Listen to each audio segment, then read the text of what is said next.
مكة وطيبة وبانت لنا موارية في حفل الليلة مكان ولا عندنا وقار. عبد الله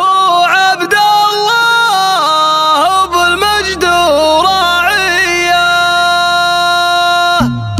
ألا يا هجوس غنوا واستجمع الأفكار بلي قصيد يضرب الراس طارية. هلا مرحبا بضيوفنا عد من وزار مكة وطيبة وبانت لنا موارية.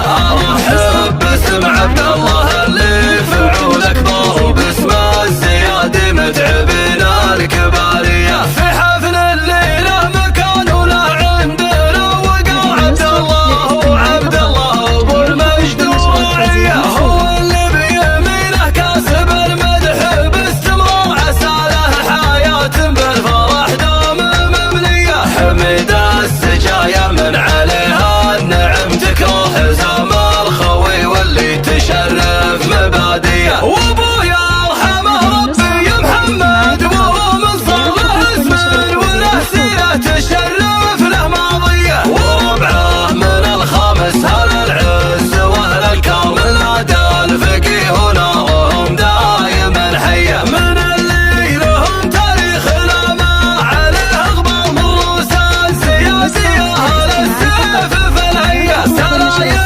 العتيبه مكرمين الخوي والجار وانا بمدحهم سكت البيوت الحماسيه. اهل السيف ابو حدين واللي طوال اشبار. هل الضايل وساس العزاوي عتيبيه. هلا يا هجوس غنوا واستجمع الافكار بلي قصيد يضرب الراس طاريه. هلا مرحبا بضيوفنا عد من وزار مكة وطيبة وبانت لنا موارية. ارحب باسم عبد الله اللي فعول اكبر وباسم الزياد متعبنا الكبارية. في حفل الليلة مكان ولا عندنا وقار. عبد الله ابو المجد وراعية هو اللي بيمينه كاسب المدح باستمرار. عسى له حياة بالفرح دام مملية. حمد السجايا من عليها النعم تكره حزام